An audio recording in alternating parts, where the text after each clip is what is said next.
What's going on, everyone? Brian again with DIY Outdoorsman NC, coming at you with another video today. I'm going to be going over this pack that I have on my back here. I got the inspiration from Robert's Bushcraft.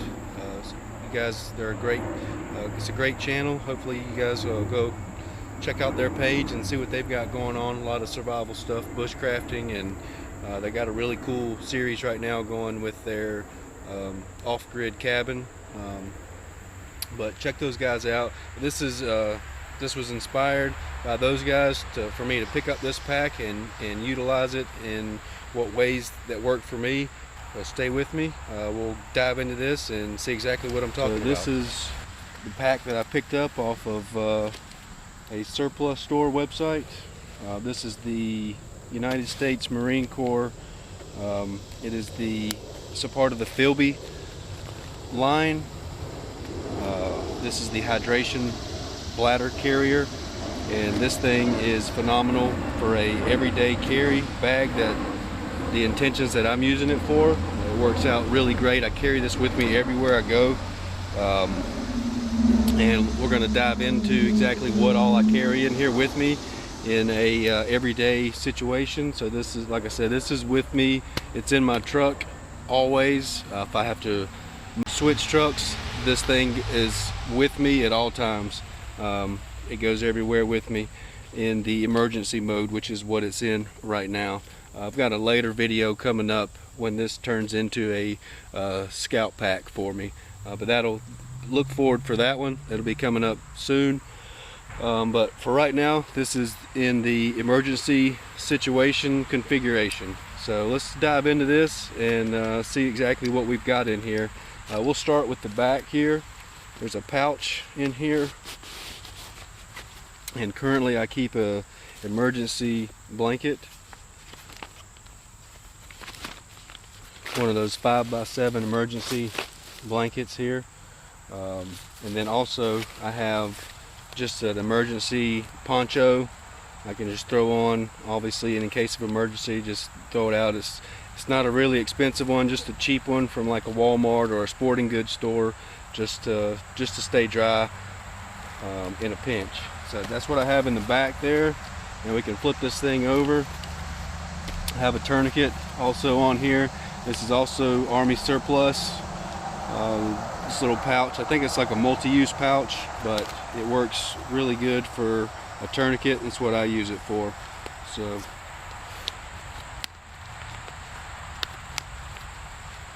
let's start up here in the top and just kind of show you. This is secured on down each side. This is how you get into the bladder compartment.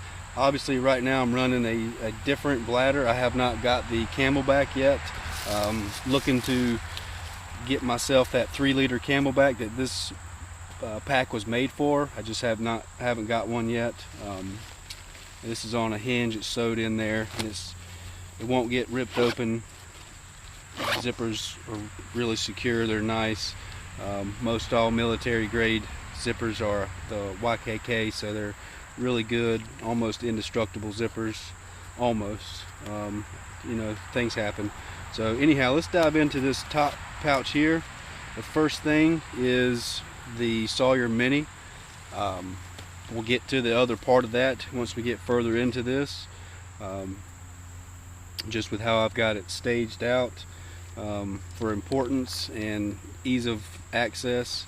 The next, I've got some hanked up paracord with some number 36 bank line already looped on here in Prusik knots or Prusik hitches. So for a quick deployment, 2 extra loops already tied up with the number 36 bank line. I've got some Gatorade pouches. These are little thirst quencher pouches. Emergency, like I said, guys, this is my emergency pack to get home or to get back to my vehicle.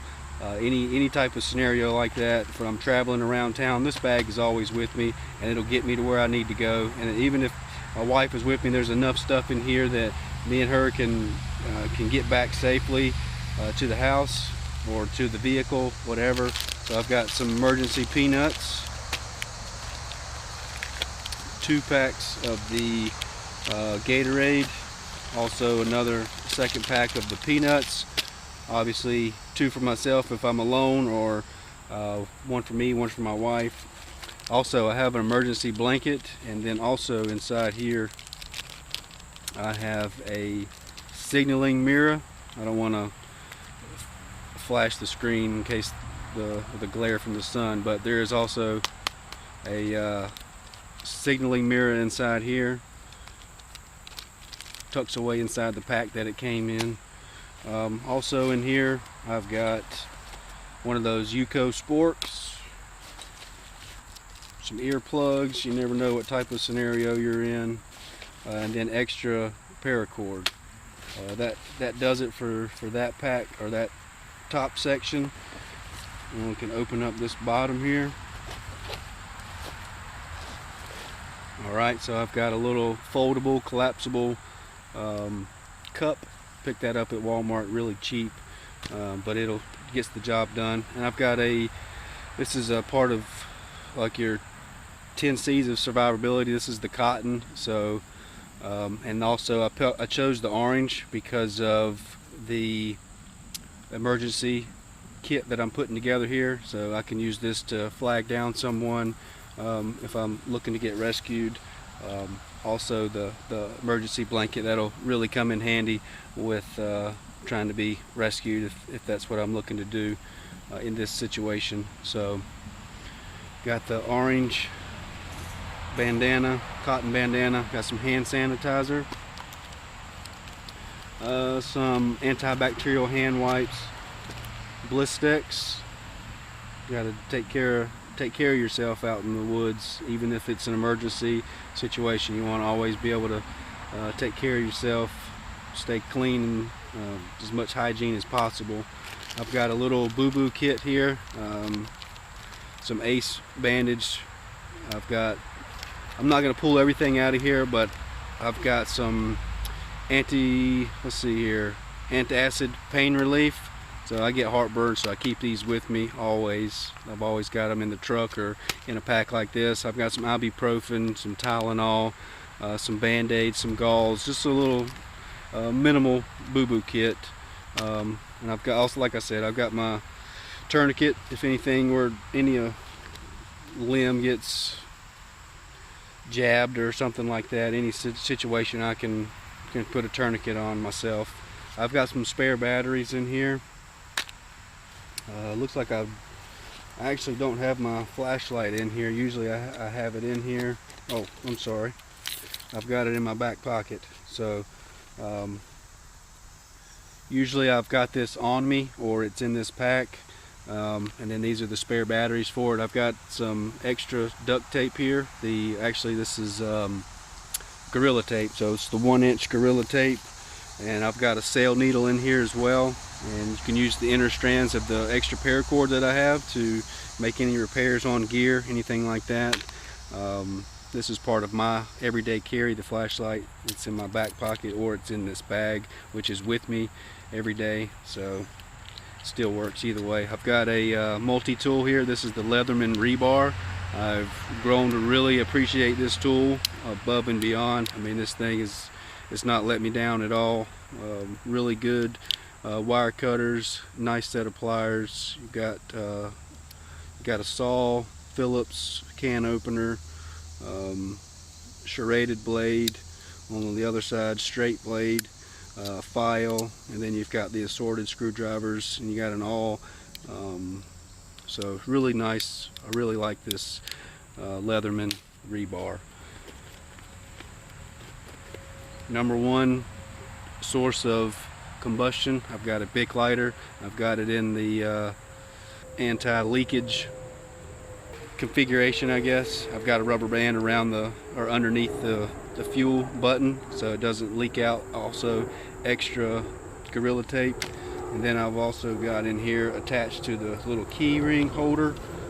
Not sure if you guys can see that, but just attached to that key ring holder, I've got a ferro rod, and with my multi-tool, so either the blade, the straight blade has a 90-degree spine, or also which is a little bit sharper, 90-degree, would be this folding saw blade here.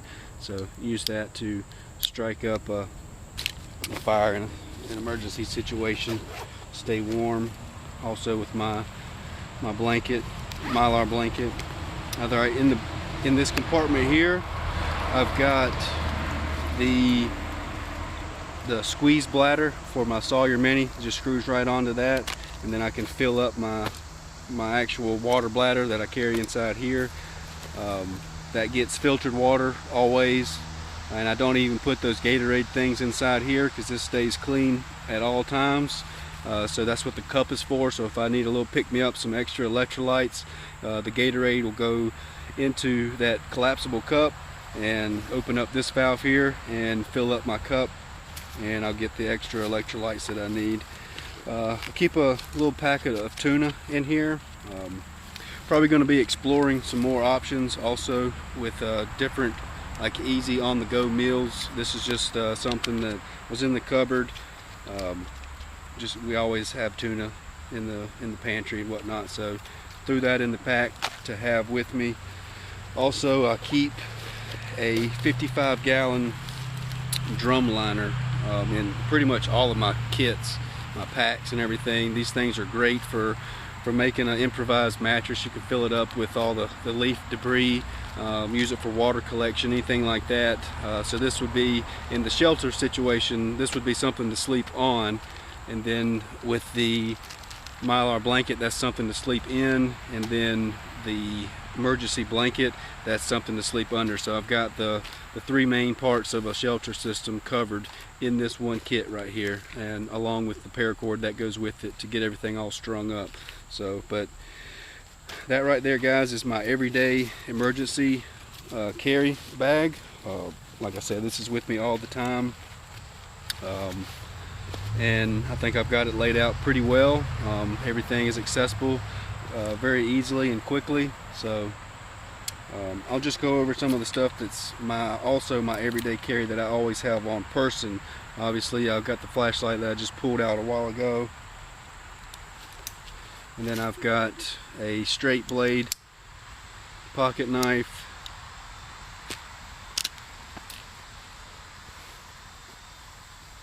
and then I've got another Bic lighter. It's in my pocket, and my watch is a G-Shock Rangeman, which is it also has the compass, so I'm covered with directional. This thing is very accurate. I've tested it with GPS's, and if it does seem a little wonky, looking at trying to align the sun and everything, if it looks a little wonky, it's very easily calibrated, and you can reset to 0 and start doing some navigation. So that's my compass, and that's my everyday carry.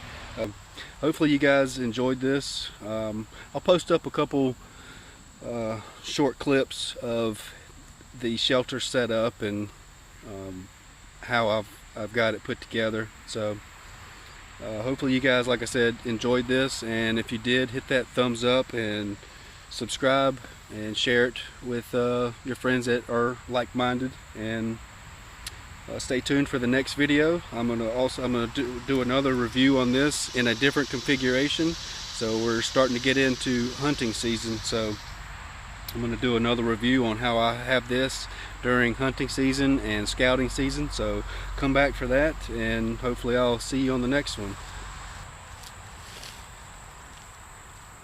Alright, so to do a marlin spike hitch to set up your ridge line, first you'll have a bowline knot, bowline, however you want to pronounce it. Just a simple, smaller loop bowline knot, and then you'll just pass this around the tree. And this is about waist high. Alright, so now what you're going to do, take this bowline loop here, and then you'll run the ridge line, the rest of it, just take a bite and run it through to create this pocket right here. Slide a toggle through that, and then you'll pull that tight, press that up against the tree, and that is a marlin spike hitch. Alright, now we're at the opposite end of where our ridge line is going to be secured at. I'm going to take the rest of my paracord, pull it around the opposing tree. Alright, and also this is about waist high or so, give or take. Alright, so with this around the tree, what you're going to do is put your hand up underneath the bottom here and just roll it over, make this loop right here so you can see, and then you just lay that down and then pull that loop out. Alright, then you'll take the rest of this tag end, pull it through that loop, and then pull back towards the tree. Hopefully this is all in frame and my arm ain't in the way. Just pull this tight. Then you'll pinch this.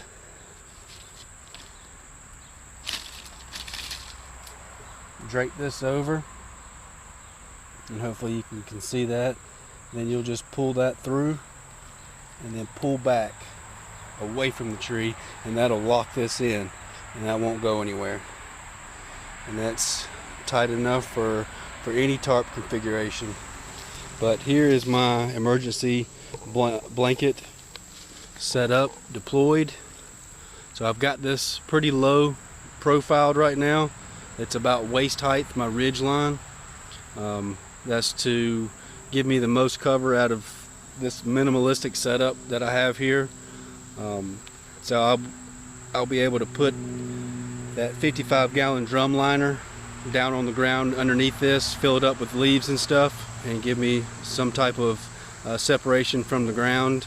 Wrap myself up in that mylar blanket, and depending on the scenario or situation, I can build a fire at least like 1.5 steps away from this blanket, and this reflective side will reflect that heat off the fire onto me within my blanket, and it will keep me warm throughout the night. So real quick, how I set this up, you can see the toggle there, and then I've got the number 36 bank line with the Prusik knot already in there. Those are already pre-made, put on the ridge line.